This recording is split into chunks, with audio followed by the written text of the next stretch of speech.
বন্ধুরা, ইউরোপের সবচেয়ে শক্তিশালী অস্ত্র তৈরি করা কোম্পানি কি ভারতের নামে রাত জেগে কাটাচ্ছে? হ্যাঁ, আপনারা একদম ঠিকই শুনেছেন। একদিকে ভারত ও ইউরোপের বন্ধুত্বের গল্প পুরো বিশ্বজুড়ে বিখ্যাত, আর অন্যদিকে ইউরোপের ভেতর থেকে একটা আওয়াজ উঠে এসেছে যে ভারতকে আটকাও। যে এই আওয়াজটি কোনো সরকারের নয়, বরং ইউরোপের অত্যন্ত বড় আর শক্তিশালী এক ডিফেন্স কোম্পানির। আজ এই পুরো গল্পটা শুরু থেকে বোঝা যাক, প্রতিটি স্তর উন্মোচিত করি এবং এটাও জেনে নিই যে কিভাবে ভারতের সস্তার প্রাণঘাতী অস্ত্র ইউরোপের পুরো প্রতিরক্ষা বাজারকে কাঁপিয়ে দিয়েছে। তবে ভিডিওটিতে এগিয়ে যাওয়ার আগে আপনি যদি আমাদের গবেষণার কঠোর পরিশ্রমকে সমর্থন করতে চান, তাহলে এই ভিডিওটি থেকে একটা লাইক দিয়ে দিন, চ্যানেলটিকে অবশ্যই সাবস্ক্রাইব করে নেবেন। এবার প্রথমে সেই কোম্পানিটিকে বোঝা যাক যার ঘুম ভারতের নামে উড়ে গেছে। কূটনৈতিক দিক থেকে তো অবশ্যই, তবে এখন ভারত চেক প্রজাতন্ত্র বেশ ভালো বন্ধু, কিন্তু কিছু ডিফেন্স কোম্পানিগুলোর নিজস্ব আলাদা উচ্চাকাঙ্ক্ষা থাকে। চেক প্রজাতন্ত্রের একটি বিরাট অস্ত্র প্রস্তুতকারক কোম্পানি রয়েছে যার নাম এক্সক্যালিবার আর্মি, আর হঠাৎ করে ভারতের নামে এদের কালঘাম ছুটতে শুরু করেছে। এই কোম্পানিটি প্রতিটি বিশ্বের সামনে তাদের নতুন হাউজার কামান পেশ করেছে যার নাম মোরানা। এই কোম্পানির পুরো ব্যবসাটি স্থলভিত্তির অস্ত্রের উপর নির্ভর করে, কিন্তু ইউরোপের অনেক দেশে এখন চাইছে তারা নিজেদের দেশে ভারতীয় অস্ত্রকে উৎপাদন দেবে, উৎসাহ দেবে। এক্সক্যালিবার আর্মির ম্যানেজমেন্টকে এই ভয়টাই তাড়া করে বেড়াচ্ছে, যদি ইউরোপীয় ডিফেন্স ইকোসিস্টেম ভারতীয় অস্ত্রের সরাসরি এন্ট্রি হয়ে যায় তবে তা তাদের জন্য অত্যন্ত মারাত্মক প্রমাণিত হবে। এবার এটিকে পরিসংখ্যান দিয়ে বুঝি। এক্সক্যালিবার আর্মি তাদের যে মেরোনা কামানটি বিশ্বকে দেখিয়েছে না, তার দাম ৪৫ থেকে ৪৮ কোটির মধ্যে। হ্যাঁ, অন্যদিকে এর জবাবে ভারতের যে স্বদেশি বিকল্প রয়েছে, যেমন এটিএজিএস বা মাউন্টেড গান সিস্টেম, সেগুলোর দাম মাত্র ১৫ থেকে ১৮ কোটির মধ্যে। বুঝতে পারছেন, অর্ধেকেরও কম। দামের দিক থেকে তো এটাতে আকাশ পাতালের পার্থক্য। এটা তো কেবল শুরু। ভারতের আর্টিলারি গান সিস্টেমের রেঞ্জ এবং প্রযুক্তি তো অনেক এগিয়ে তাদের থেকে। যেখানে এক্সক্যালিবার মোরানা কামানের রেঞ্জ মাত্র ৪১ কিলোমিটার, সেখানে ভারতের কামানের রেঞ্জ প্রায় ৪৯ কিলোমিটার, অর্থাৎ দুটি ১৫৫ মিমের কামান। এমনকি এতে যদি আমরা এক্সক্যালিবার লাগাই তাহলে কিন্তু রেঞ্জ আরও কয়েক কিলোমিটার বৃদ্ধি পায়। কিন্তু ভারতের কামান শুধু ১/৩ দামে আসে না, বরং এর ধ্বংসাত্মক ক্ষমতা অনেক বেশি তাদের থেকে। এবার ভারতের সেই ব্রহ্মাস্ত্রকে বোঝা যাক যা ইউরোপের অস্ত্রের বাজারে আসল ভীতি আর ভূমিকম্প তৈরি করেছে। ভারতের অ্যাডভান্স রোড আর্টিলারি গান সিস্টেম বা এটিএজিএস, যাকে সেনাবাহিনী নাম দিয়েছে আমোঘ। ডিআরডিও আর ভারত ফোর্জের তৈরি এই ১৫৫ মিলিমিটার ক্যালিবারের কামানটি কোনো সাধারণ অস্ত্র নয়। পরীক্ষামূলক ট্রায়ালে এটি ৪৮ কিলোমিটার দূরে থাকা শত্রুর ছাল চামড়া গুটিয়ে এক বিশ্ব রেকর্ডের কাছাকাছি নিজের জায়গাকে বানিয়ে নিয়েছে। ২০২৫ সালে মার্চ মাসে ভারত সরকার ৭,০০০ কোটি টাকা ব্যয়ে ৩০৭টি অমোঘ কামান কেনার প্রস্তাবের সবুজ সংকেত দিয়েছে। ভারতীয় সেনাবাহিনী ২০২৭ সালে ফেব্রুয়ারির মধ্যে তাদের প্রথম এটিএজিএস রেজিমেন্ট পুরোপুরি মোতায়েন করতে চলেছে। এই কামানের সবচেয়ে বিশেষ ব্যাপার হলো এটি মাত্র ৯০ সেকেন্ডে নিজের প্রথম গোলা নিক্ষেপ করে জায়গা পরিবর্তন, অর্থাৎ শুট অ্যান্ড স্কুট বা পারদর্শী। ফলে শত্রুর টেরটুকু পায় না যে মৃত্যু কোথা থেকে এলো। পরবর্তীকালে শত্রু যখন রিটালিয়েশন করে সেখান থেকে আক্রমণ হতে হতে তার আগে এটা সরে যায়। এর পাশাপাশি ভারতের মাউন্টেড গান সিস্টেম ও মরুভূমি থেকে শুরু করে বরফাকৃত পর্বতশৃঙ্গ পর্যন্ত নিজের শক্তি প্রমাণ দিয়েছে। এবং এখন সেনাবাহিনীর এমন ৮১৪টি কামানের প্রয়োজন। তবে প্রযুক্তি থেকে বেশি দামের যে চক্রবাহ আজ পর্যন্ত কেউ ভাঙতে পারেনি, তাতেই ইউরোপের ঘুমকে উড়েছে। একবার জাস্ট ভেবেই দেখুন, যেখানে ফ্রান্সের সিজার সিস্টেম কয়েক মিলিয়ন ডলারের, সুইডেনের আর্চার কয়েক মিলিয়ন ডলারের, সার্বিয়ার নোরা সিস্টেম লক্ষ লক্ষ ডলারের বিক্রি হয়, সেখানে ভারতের অত্যন্ত আধুনিক মাউন্টেড গান সিস্টেম মাত্র ১৫ কোটি টাকায় বিশ্বের সামনে হাজির। দামের এই যে আকাশ পাতাল বা জমিন আকাশ যে পার্থক্য বা ব্যবধান, তা কিন্তু সরাসরি ইউরোপীয় কোম্পানিগুলোর জন্য এক বিরাট হুমকি হয়ে দাঁড়িয়েছে।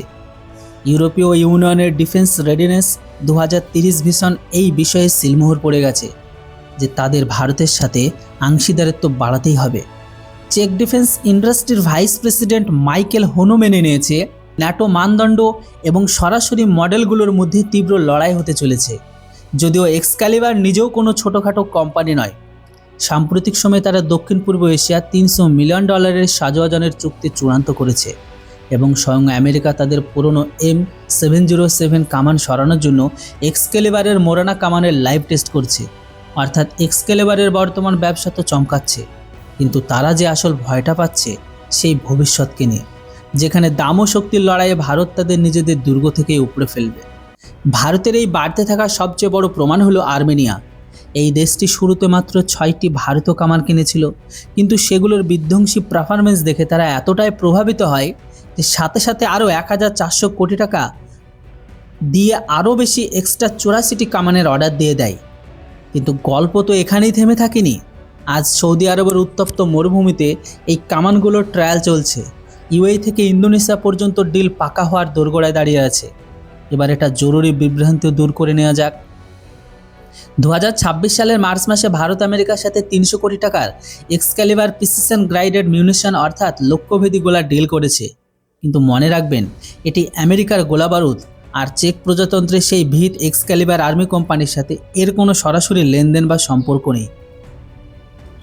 আজ ভারতের প্রতিরক্ষা রপ্তানি পরিসংখ্যান 62% লাভ দিয়ে $4 বিলিয়ন অর্থাৎ প্রায় 38,424 কোটি টাকায় গিয়ে পৌঁছে গেছে। ফিলিপাইন, থাইল্যান্ড এবং ওমান সহ 80টিরও বেশি দেশ আজ ভারতীয় অস্ত্রের জন্য লাইনে দাঁড়িয়ে আছে। এবার সবচেয়ে বড় আর চমকপ্রদ টুইস্টটি বোঝা যাক। যে এক্সক্যালিবার আর্মি কোম্পানি ভারতের নাম শুনে এতটা ভয় পাচ্ছে এখন, আসলে তাদের প্যারেন্ট কোম্পানি মানে সিজিএস গ্রুপ নিজেই ভারতকে ছাড়া এক পা চলতে পারে না। আর এটা কোনো কৌতুক নয়। এই কোম্পানিটি ভারত, আমেরিকা ও যুক্তরাষ্ট্র সহ 8টি দেশে 14,000-এরও বেশি কর্মচারী নিয়োগে কাজ করে এবং ভারত তাদের গ্লোবাল প্রোডাকশন নেটওয়ার্কের এক অত্যন্ত গুরুত্বপূর্ণ অংশ। অর্থাৎ বাস্তবে এটি কোনো ভারত বিরোধী শত্রু নয়, বরং এটি বিশুদ্ধভাবে ব্যবসার সেই আতঙ্ক। যেখানে এক্সক্যালিবার আর্মির মনে হচ্ছে ভারতের সস্তার প্রাণঘাতী কামানগুলো তাদের নিজেদের স্থল অস্ত্রের বাজার থেকে পুরো উৎখাত করে দেবে। তবে এই চেক কোম্পানি হার মেনে বসেনি। 2026 সালের ফেব্রুয়ারিতে এক রিপোর্ট অনুযায়ী আমেরিকা তাদের পুরনো M707 হাভার্জার কামান সরিয়ে নতুন কামানের খোঁজ করছে। আর এই সুযোগের ফায়দা তুলে এক্সক্যালিবার তাদের মোরানা কামান মার্কিন সেনাবাহিনীর সামনে লাইভ টেস্ট করিয়ে দিয়েছে। এর সোজা অর্থ হলো এক্সক্যালিবার বুঝতে পেরেছে ইউরোপ আর মিডল ইস্টে ভারতীয় কামানের অন্ধকারের সাথে লড়াই করা কঠিন। তাই তারা চুপচাপ আমেরিকার সেই বিশাল বাজারে থাবা বসানোর চেষ্টা করছে, যেখানে ভারতের এটিএজিএস এখন সরাসরি দাবিদার নয়। আর এই ঘাবড়ানো মোড়ের মধ্যে পুরো ইউরোপীয় ইউনিয়ন এখন নিজেদের পরাশক্তিগুলোর হাত থেকে বাঁচাতে এক বিশাল দেওয়াল তৈরি করতে শুরু করেছে। র্যাম্প ইউরোপ নামক একটি মেগা এজেন্ডার অধীনে ইউরোপ নিজেদের প্রথাগত প্রতিরক্ষার জন্য 800 বিলিয়ন ইউরো অর্থাৎ লক্ষ কোটি টাকার এক বিশাল ফান্ড জড়ো করতে চলেছে। আর এর পেছনে লুকিয়ে আছে এক ভীতিজনক ভয়।